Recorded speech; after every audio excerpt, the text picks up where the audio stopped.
കേരളത്തിൽ കാണേണ്ട കാഴ്ചകളിൽ ഇടുക്കി മുൻപന്തിയിൽ എത്തിക്കുന്നതിൽ പ്രധാന പങ്കുവയ്ക്കുന്നതാണ് അണക്കെട്ടുകൾ. അത്തരത്തിൽ സമ്പന്നമായിട്ടുള്ള കാഴ്ചകൾ ഏറെയാണ് ഇടുക്കിയിലെ. അതിൽ ആദ്യം പറയേണ്ട പേരാണ് അല്ലെ മാട്ടുപ്പെട്ടി ഡാം. ആക്ച്വലി മാട്ടുപ്പെട്ടി ഡാമിന്റെ ഫ്രണ്ടിലാണ് ഞങ്ങൾ ഇങ്ങനെ നിൽക്കുന്നത്. ഒരുപാട് ചരിത്രം ഉറങ്ങുന്നതുമായിട്ടുള്ള ഒരുപാട് വിശേഷങ്ങൾ മാട്ടുപ്പെട്ടി ഡാമിനെ കുറിച്ച് നമുക്ക് പറയാനുണ്ട്. തീർച്ചയായിട്ടും. അതായത് മാട്ടുപ്പെട്ടി എന്നുള്ള പേര് വന്നേക്കുന്നത് ബഭയങ്കര രസകരമായിട്ടുള്ള ഒരു കാര്യമാണ്. തമിഴില് മാട് എന്ന് പറഞ്ഞു കഴിഞ്ഞാൽ ഈ പശുക്കളൊക്കെയാണ്, അറിയാലോ, പശുത്തൊഴുത്ത് മാട് അങ്ങനെയൊക്കെ പറയാറുണ്ട്. അപ്പൊ ഈ ഒരുപാട് മാടുകളെ ബോക്സിലാക്കിയിട്ട് പെട്ടികളിലാക്കിയിട്ട് ഇവിടെ ഒരു ഡയറി ഫാം നടത്തിയിരുന്നു. സോ അങ്ങനെയാണ് മാട്ടുപ്പെട്ടി എന്നുള്ള പേര് ഈ ഒരു സ്ഥലത്തിന് വന്നത്. അത് ഭയങ്കര ഒരു ഇൻട്രസ്റ്റിംഗ് ആയിട്ടുള്ള ഫാക്ട് ആയിട്ട് തോന്നി. അധികം ആർക്കും അറിയില്ല, പലർക്കും ഇപ്പൊ ഞാൻ പറഞ്ഞു കൊടുക്കുന്നതായിരിക്കും. അറിവുണ്ടോ? തീർച്ചയായിട്ടും. പക്ഷെ അത് ഇന്ന് നമ്മൾ ഏറ്റവും കൂടുതൽ പറയപ്പെടുന്ന അല്ലെ പാലുൽപാദനത്തിൽ പറയപ്പെടുന്ന മിൽമ എന്നൊരു പേരായിട്ട് മാറിയിട്ടുണ്ട്. ഇന്ന് അതൊരു ഫാമാണ്. പിന്നെ അതിനേക്കാൾ ഉപരിയായിട്ട് ഈ മാട്ടുപ്പെട്ടി പറഞ്ഞുകൊണ്ട് തന്നെ അതിലേക്ക് വരുന്ന പശുക്കളാണെങ്കിൽ പോലും സ്വിറ്റ്സർലാൻഡ്, ഡെൻമാർക്കിൽ നിന്ന് കപ്പൽ മുഖേന ഇവിടെ എത്തിയിട്ട് ഫാമിലേക്ക് വരുന്നതാണ്. എന്നാൽ വിശേഷം കാഴ്ചയിൽ കുറെ ഉള്ളതുകൊണ്ട് തന്നെ നമുക്ക് നടന്നുകൊണ്ട് പറയാം അല്ലെ, നടന്ന് നടന്ന് തന്നെ പറയാം.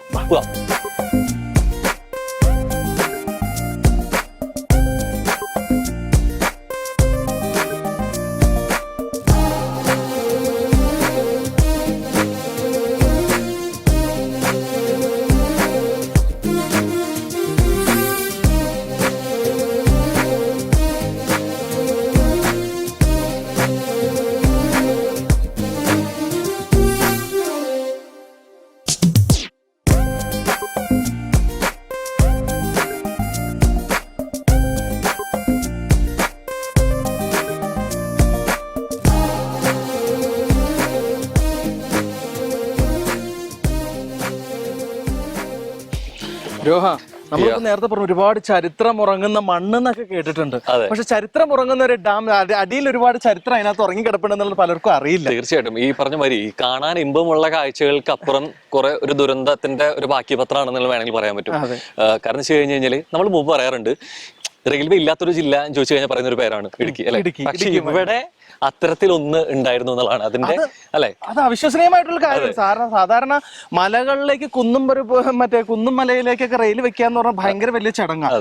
ആ സംഭവങ്ങളിൽ 1900 കാലഘട്ടത്തിൽ നടന്നു എന്ന് പറഞ്ഞു കഴിഞ്ഞാൽ അത് അന്നത്തെ ടെക്നോളജി, ഇന്ത്യയുടെ വളർച്ചയാണ് അവിടെ സൂചിപ്പിക്കുന്നത്. 1902 മുതൽ 24 വരെയുള്ള കാലഘട്ടത്തിലാണ് അത് സംഭവിക്കുന്നത് എന്നുള്ളതാണ്. കൂടുതലായിട്ടും തേയിലയാണെങ്കിലും മറ്റ് ഇവിടെ ഉത്പാദിപ്പിക്കുന്ന വസ്തുക്കളാണെങ്കിൽ പോലും അതിന്റെ ഒരു ഗതാഗതം എന്നുള്ള രീതിയിലേക്ക് പ്രധാനമായിട്ട് ഉപയോഗിച്ചു തുടങ്ങി. അതിനേക്കാളും പറയേണ്ട ഒരു കാര്യം എന്ന് വെച്ച് കഴിഞ്ഞു കഴിഞ്ഞാൽ ഈ ചരിത്രത്തിൽ എത്രത്തോളം ഈ കണ്ണീർമുഖമായിട്ട് മാറിയിട്ടുണ്ട് എന്നുള്ളത്. നമ്മൾ കണ്ട ഫ്ലഡ് എന്ന് പറയുന്നത് 2018 മുതലാണ് അല്ലെ. പക്ഷെ അതിനേക്കാൾ ഒരു നൂറ്റാണ്ട് മുമ്പേ കേരളം ഒരു രീതിയിലും പ്രതീക്ഷിക്കാത്ത രീതിയിലേക്ക് ഉണ്ടായ ഒരു സംഭവമാണ് 1924. എപ്പോഴും നമ്മൾ പറയാറുണ്ട്, ആ ഫ്ലഡ് വന്നപ്പോഴും പറഞ്ഞൊരു കാര്യമാണ് 24 ദുരന്തം എന്നുള്ള രീതിയിലേക്ക്. സോ അന്ന് പോയതിന്റെ ഒരു ബാക്കി നേരത്തെ പറഞ്ഞതുപോലെ ഇവിടെ അമ്പലങ്ങൾ ഉണ്ടായിരുന്നു, ഹോസ്പിറ്റൽ ഉണ്ടായിരുന്നു, റെയിൽ ഉണ്ടായിരുന്നു, എല്ലാം പോയി. ഇതുപോലെ അതുവരെ ഒരു ഭൂമിയായിട്ട് ജനങ്ങൾ ഒരുപാട് തിങ്ങിപ്പാർത്തിരുന്ന ഒരു സ്ഥലം ഇന്നൊരു കടല് പോലെ ഇങ്ങനെ കിടക്കുകയാണ്. മൊത്തം വെള്ളം വന്ന ആ ഒരു ഫ്ലഡിൽ അന്ന് വന്ന വെള്ളം ഇതുവരെ കറക്റ്റായിട്ട് മൊത്തമായിട്ട് പോയിട്ടില്ല എന്നതാണ് അറിയാൻ സാധിച്ചത്. അതിനൊക്കെ ശേഷമാണ് ഇപ്പൊ ശരിക്കും ഈ ഡാമിലേക്ക് വരുന്നത്. 1947 പണി തുടങ്ങി വെച്ചത്. 1953-54 കാലഘട്ടത്തിൽ പണി പൂർത്തീകരിച്ചു. പക്ഷെ അന്നേ പൂർത്തീകരിച്ച ഡാമിന്റെ ഉദ്ഘാടനം ഇതുവരെ ഔദ്യോഗികമായിട്ട് നടന്നിട്ടില്ല എന്നുള്ളതാണ്.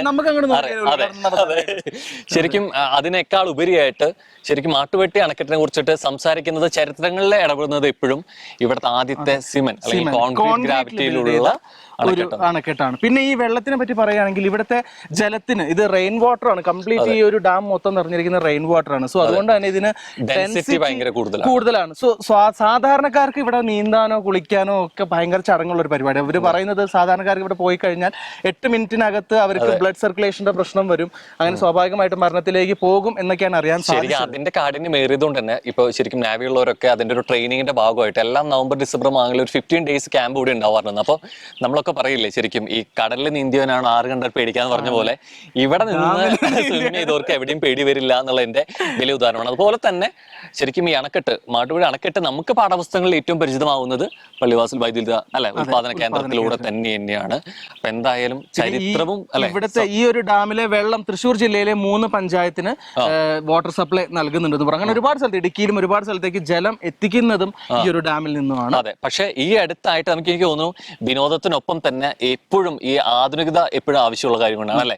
എത്രത്തോളം ടൂറിസം കേരളത്തിൽ വളർന്നു എന്നതിന് ഏറ്റവും വലിയ ഉദാഹരണമായിരുന്നു സീ പ്ലെയിൻ എന്നുള്ളത്. അപ്പോൾ തീർച്ചയായിട്ടും നമുക്ക് അവിടെ വേമ്പനാട്ട് കായൽ കൊച്ചിയിൽ നിന്ന് മറൈനിൽ നിന്ന് പൊന്തിയ സീ പ്ലെയിൻ ലാൻഡ് ചെയ്തത് ആക്ച്വലി മാട്ടുപ്പെട്ടി അണക്കെട്ടിലായിരുന്നു എന്നുള്ളത് തന്നെയാണ്. അപ്പൊ എന്തായാലും അത് വർഷങ്ങൾക്ക് മുമ്പേ കൊല്ലത്തിൽ തുടങ്ങി വെച്ചിട്ടുള്ളതാണെങ്കിൽ പോലും അത് എപ്പോഴും പ്രാബല്യത്തിൽ എത്തിയത് ഇവിടെ ലാൻഡ് ചെയ്തു എന്നുള്ളതിൽ ചരിത്രത്തിൽ ഒരു നാഴികയിൽ മാട്ടുപ്പെട്ടി ഡാം സ്വന്തമായി വന്നിട്ടുണ്ട് എന്നുള്ളതാണ്. അപ്പൊ തീർച്ചയായിട്ടും ചരിത്രത്തിലൂടെ ഒക്കെ നടന്നു പോകാൻ നമുക്ക് പറയാം അല്ലെ. പിന്നെ ഇവിടെ ആസ് യൂഷ്വൽ ബോട്ടിംഗ് ഉണ്ട്, ജെറ്റ് സ്കീയിങ്, അങ്ങനെ ഒരുപാട് സംഭവങ്ങൾ. പിന്നെ നമുക്ക് എന്താ പറയുക, ഫൺ ആക്ടിവിറ്റീസിനുള്ള ഒരുപാട് സ്കോപ്പ് നമുക്ക് ഇവിടെ ഉണ്ട്.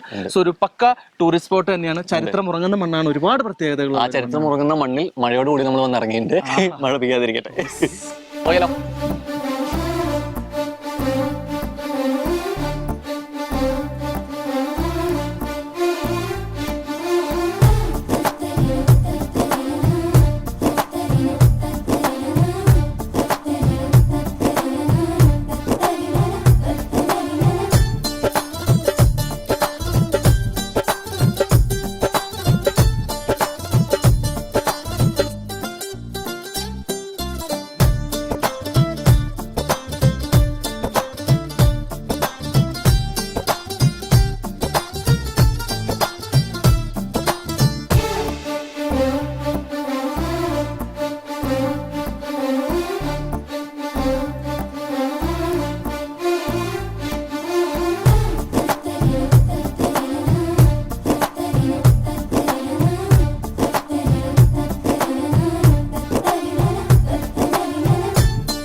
അങ്ങനെ മൂന്നാർ കാഴ്ചകളിലായിരുന്നു അല്ലെ.